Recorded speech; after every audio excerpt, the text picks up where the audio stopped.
Dzień dobry, assalamu alaikum, ciao, konnichiwa, hola, bonjour, namaste, good morning, good morning, good morning. It's Ken at 10. How are you today? Hope you're doing well.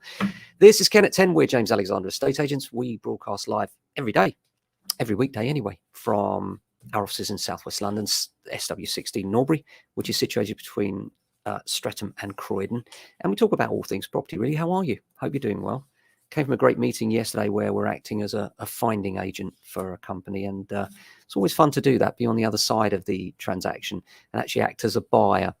And it's quite an interesting experience being the other side of the fence and seeing how other agents deal with offers and what goes on. Apart from that, we've got busy day on valuations today again, which is great news. It is a Friday. As many of you will know, your regular viewers will know that Fridays for me are a fantastic day. I do love them. I love the anticipation of the weekend, number one. The anticipation of the end of a week is great, and thinking about the weekend ahead. The other thing I love is that in agency, Fridays are the day when we're trying to get people out viewing, looking at things, making sure that if people are out there viewing, they're viewing through us rather than our competitors, and doing our very best to get the very best prices for our clients. Let's get on to the day's news. Gove will do whatever it takes to make developers pay for cladding repairs. We've heard this now for a while, haven't we? It's a soundbite. And this week on the BBC, it says that he's insisted he's willing to do whatever it takes to ensure that Britain's biggest developers cover the costs of housing defects in fire safety. And he hosted a meeting and brought some UK house builders face to face with leaseholders whose homes have potentially dangerous cladding. According to those in the room, Mr. Gove left the developers in no doubt about the government's intent on this issue.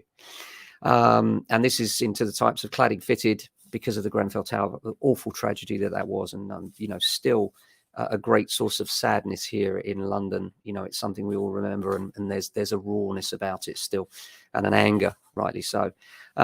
In terms of that, good, he's going to do something about it on the one hand. Part of me thinks, how much of a soundbite is it? Gove does have teeth. He is one of the few ministers that does seem to be more powerful and more influential, certainly, than any of the previous ministers that are in charge of housing. So let's hope he does something positive. I have to say that my experience is many leaseholders locally have paid out many thousands of pounds, and they've already been told that only some of that might qualify for the money. In some cases, they've been told that monies will qualify, but it doesn't cover all the works, sometimes 50%, sometimes none. So it'd be interesting to see what he does about it, but it would be lovely if the poor leaseholders who had no impact on these things in the first place could get some sort of recompense from the builders. The problem being that many of these builders, they pop up with a limited company, make the development, and then they fold the limited company. Something needs to be done about that, if you ask me. But there we are. Apart from that, the coastal southwest has seen the fastest rise in house prices. No great surprise for your regular viewers, I know. The ONS, on Office for National Statistics, reveals that property prices increased fastest in the southwest of England in the year to November, increasing by 12.9%. BBC News notes that in December 21, a housing task force was agreed in Devon amid residents' unease. We've heard quite a lot about this. It says there was little housing available for Devon people, says Councillor John Hart, Conservative leader of Devon County Council. And this is a real problem. We go to these new areas to set up our new lives, from London particularly, and we can be seen as an outsider invading, and it pushes house prices for the locals whose children and families struggle to get onto that housing ladder. So it is an understandable conflict, and I think before you go and buy somewhere coastal, make sure you get yourself integrated into the environment down there. Make sure you feel comfortable with the locals. Apart from that, there are several other things going on. What have we got? Let's have a look here. Oh, yeah, this is one from Rachel Reeves. That's the Shadow Chancellor. And she has proposed new taxes on buy-to-let properties. Isn't there always a new tax proposed on buy-to-let properties and investment earnings, despite claiming now is the wrong time to raise taxes? So, that's a bit of a paradox, isn't it? The Shadow Chancellor said Labour would keep the NHS and social care dividend that the government will for by increasing national insurance. She goes on to say that those people who go out and work every day and those people who employ them are different for those that have investments in the stock market and have a buy-to-let portfolio. She told the BBC, if you get your income from stocks, shares and dividends or a portfolio of buy-to-let properties, then you pay no additional tax whatsoever in this health and social care levy. She added, although buy-to-let landlords are most likely to be professional workers, 12% of blue-collar workers and 7% are retired, according to research by the London School of Economics. Well, that is true, but I have to say, many of those retirees are not rich people, and government provision for pension is shocking. It's awful. So why shouldn't they go out and get themselves a buy-to-let and earn a decent income out of it without the government attacking yet again those they're jealous of? Would they, tell me this, would they have repaid investors if investments had gone bad in buy-to-let? No. You know, those investors took a risk and they made a profit in doing so. They took a view to what's going on with the market, massive financial risk. And if that repays them, then my view is, isn't that capitalism? Anyway, that's an argument for another day, perhaps.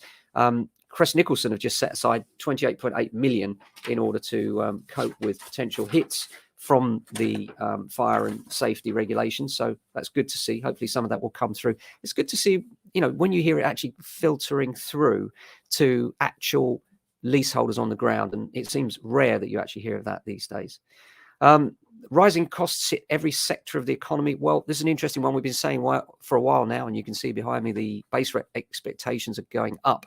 But let's get some perspective on that. The graph you see behind me is actually about the points within 1 percentage point. You know, when we go back in time and look at interest rate rises, they were going up at 1 point at a time. And now the last rise was tiny in comparison. It went from 0.1 to 0.25%.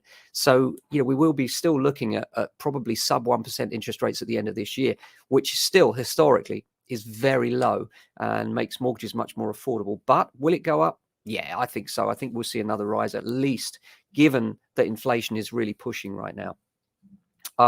Again, Phil Spencer's been offering more advice to those seeking a quick home sale. Again, I don't agree with it. I mean, you know, Phil's a great guy. I like seeing him on telly. I think he presents really well. But I think his advice and ideas, maybe it comes from a ghostwriter, I don't know. But the idea, I think yesterday's idea was that you can get 20% more by landscaping your garden on the value of your house. No, Phil. You can't. Doesn't matter which way you cut it or where you are in the UK. You will not get an extra 20% by doing your garden up. You just won't.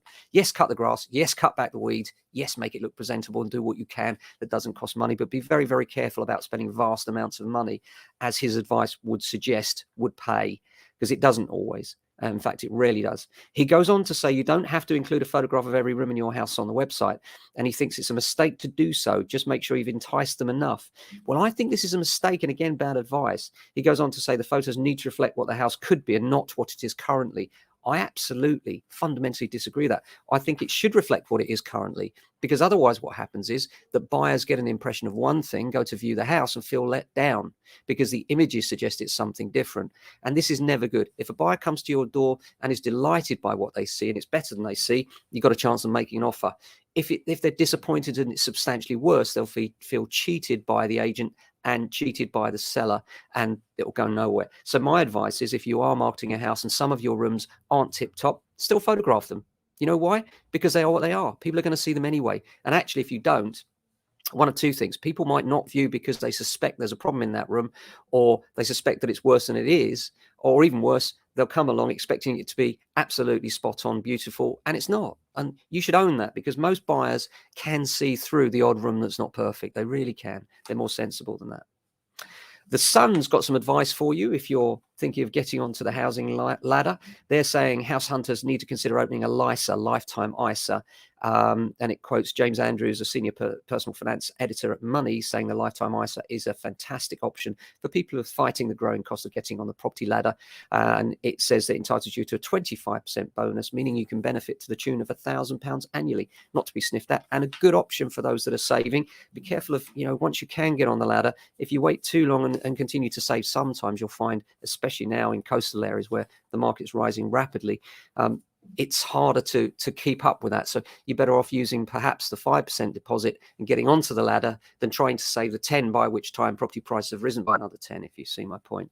So a real dilemma, especially for young first-time buyers. As far as the market's concerned, good so far, feeling optimistic. Lots of buyers out there, not enough stock for sale, which again helps to push property prices. And there's certainly a confidence around still in the market, because as you can see, even with interest rates going up, It's not going to be vast. It's not going to make a huge difference to mortgage payments. And in fact, after the last rate rise, HSBC actually dropped some of its rates to better than they were before the rate rise. So it's not necessarily just about the rate rises. And in terms of the market, how it will be, this time of year depends a lot on the weather. At the moment, the weather's fairly mild, and that's a great thing. We tend to find more families come out the woodwork when the weather's a bit more mild and go to have a look around at properties. But also, there's a whole invisible market right now as well. There's lots of things. We're seeing sellers that actually want a private sale sometimes and don't want the exposure, don't necessarily want their neighbors to know. And there are so many buyers out there that we're often able to allocate this without actually going live on any of the portals. There are some sales that we're doing at the moment where literally they have never been and will never be listed.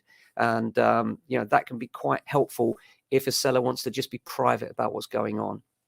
So I hope that's helpful to you. I'm looking forward to the weekend. Hope you are too.